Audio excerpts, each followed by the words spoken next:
And today I'm going to teach you how to lube your bike chain. What you're going to need for this is a rag, something more heavy duty than a paper towel is needed. You can cut up an old t-shirt, a cleaning rag, anything that you don't mind getting greasy. And then you'll also need bike lube. And my favorite that I'm using here today is Tech. But there are lots of different brands and styles of bike lube. Everybody has their own personal preference, and it can depend on whether you're riding in dry, dusty conditions or wet, muddy conditions. But the key is that you go to your local bike shop, or you can go on Amazon online and order it, but you want bike-specific lube, chain lube.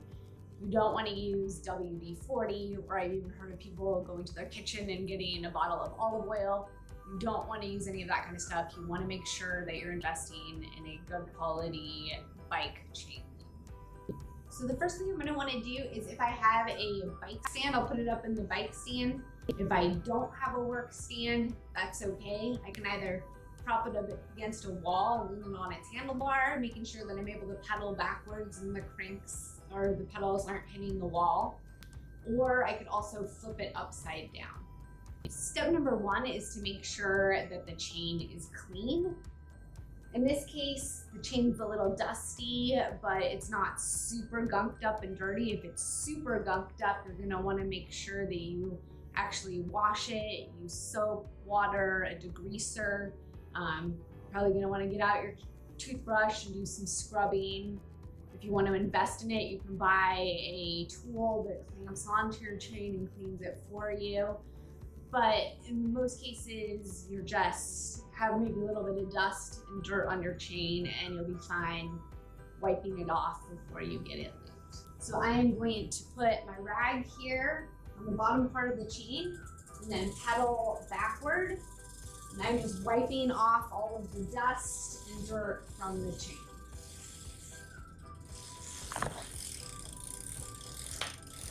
I'm gonna get both the tops and the sides here.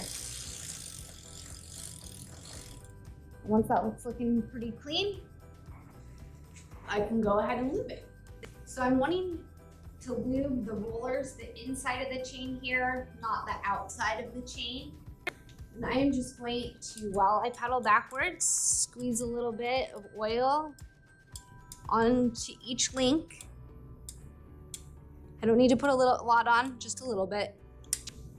So now that I've fully lubed my chain, I'm just gonna wipe off the excess, and this makes sure that there isn't lube on there attracting dirt and grime to your chain. I'm gonna do this just like I did in the beginning, clean it, pedal backwards. I'll do a quick pass overs. And there you have it. You have a nice, clean and lubed chain. And I want to be doing this, depending on my riding conditions, every couple of rides, or any time that I'm completely washing my bike, I'm spraying it down with water and soap, then I want to re-lube my chain after that also. If you liked this video, please like and subscribe, and follow us for more tips and tricks and reviews and inspiration to help you have more fun riding your bike.